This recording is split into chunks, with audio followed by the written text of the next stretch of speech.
जय हिंद दोस्तों, स्वागत है आप लोगों का हमारे चैनल में। आज की इस वीडियो में हम लोग जो यूपीएसआई के लिए मूल विधि का रिवीजन है उसी के अंतर्गत हम लोग पीआईएल जिसे जनहित याचिका कहते हैं इसका रिवीजन करने वाले हैं। और जिनको भी ये पीडीएफ चाहिए डिस्क्रिप्शन में टेलीग्राम का लिंक है, आप लोग वहाँ से डाउनलोड कर लीजिएगा।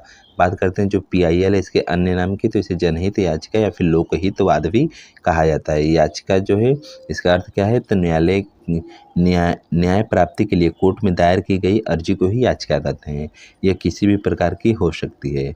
इसमें जो निजी हित के लिए होती है, निजी हित के लिए हो तो उससे केवल याचिका कहलाएगी, और यदि वह लोकहित के लिए हो तो वह पीआईएल कहलाएगी। बात करते हैं पीआईएल का उद्गम की, तो इसकी शुरुआत जो है यूएसए से हुआ है। यूएसए में लिंक्ड एंड सोसाइटी बनती है 1876 में, और न्यूयॉर्क में जो पीआईएल की तरह कार्य करती थी, इसी ने 19 सेंचुरी में 1960 से 1980 में पीआईएल को प्रचारित किया था। नेक्स्ट बात करते हैं भारत में पीआईएल का शुरुआत किसने किया था, तो पीएन भगवती और बीआर कृष्णन अय्यर ने भारत में इसको पहचान दिलाने वाले व्यक्ति हैं। और वहीं पे भारत में पीआईएल को विख्यात करने में कुछ प्रमुख मामले कौन कौन थे, तो पहला था हुसैन नारा खातून वर्सेस बिहार का केस जो 1979 में आया था, और JP Gupta versus union of India का केस 1981 में आया था, और मुंबई कामगार सभा वर्सेज अब्दुल थाई 1987 में। ये प्रमुख मामले थे जिसने पीआईएल को विज्ञात किया भारत में। बात करते हैं जनहित याचिका की विशेषता और प्रक्रिया की, तो यह केवल लोकहित में दायर की जाती है, और इसमें समाज के बड़े वर्ग के लिए भी यह दायर होगी, और मौलिक अधिकार के मामले में दर्ज की जा सकती है यदि मौलिक अधिकार का उल्लंघन हो रहा हो तो। और पीआईएल के द्वारा आर्टिकल 32 और आर्टिकल 226 को सशक्त किया जाता है, और वहीं पे पीआईएल सरकार के फैसले या फिर योजना विरुद्ध दिया जा सकता है।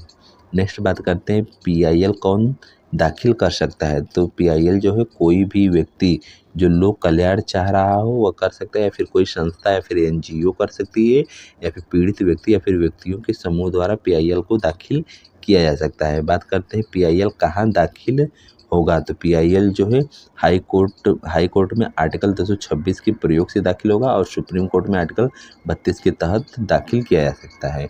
और जो पीआईएल है इसका उद्देश्य जो है लोक कल्याण में तीव्र न्याय दिलाने के लिए पीआईएल का उद्देश्य है, और वहीं पे संवैधानिक तंत्र को अधिक बेहतर तथा लोगों के लिए सरल बनाना ये पीआईएल का प्रमुख उद्देश्य है। बात करते हैं पीआईएल किसके विरुद्ध दाखिल होगा, तो केंद्र सरकार के विरुद्ध दाखिल होगा, राज्य सरकार के विरुद्ध भी दाखिल हो सकता है, और स्थानीय सरकार के विरुद्ध, और किसी निजी संस्था के खिलाफ भी पीआईएल दाखिल किया जा सकता है। नेक्स्ट है यदि किसी निजी पक्ष के खिलाफ दाखिल की जाए तब प्रतिवादी के साथ कोई सरकारी पक्ष या कोई संस्था अनिवार्य होती है। और वहीं पे पीआईएल का उल्लेख जो है संविधान के किसी पीआईएल का उल्लेख संविधान अथवा किसी एक्ट में नहीं है, परंतु इसको आर्टिकल 38 में लिखित आर्थिक, राजनीतिक और सामाजिक न्याय की धारणा से पोषित करती है।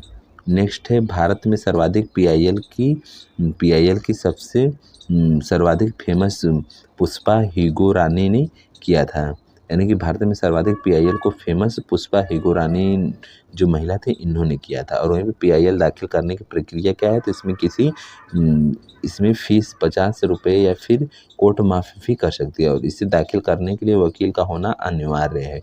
और इसमें हाई कोर्ट को 2 कॉपी और सुप्रीम कोर्ट में 5 कापियाँ जाती है, और अगर वकील नहीं है तो किसी के पास तो संविधान में आर्टिकल 39(1) के तहत जो फ्री में वकील दिए जाते हैं उसके तहत उसे वकील दिए जाएंगे। नेक्स्ट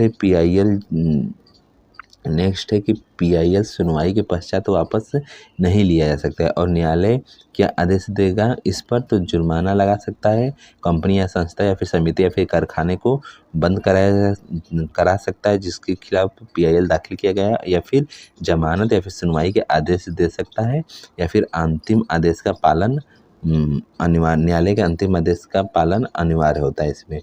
और वहीं पे जो पीआईएल के अनुचित उपयोग पर जुर्माना भी लगाया जा सकता है न्यायालय के द्वारा।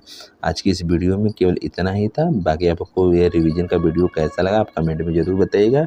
टेलीग्राम का लिंक डिस्क्रिप्शन में, आप लोग वहाँ से इस वीडियो को डाउनलोड कर लीजिएगा।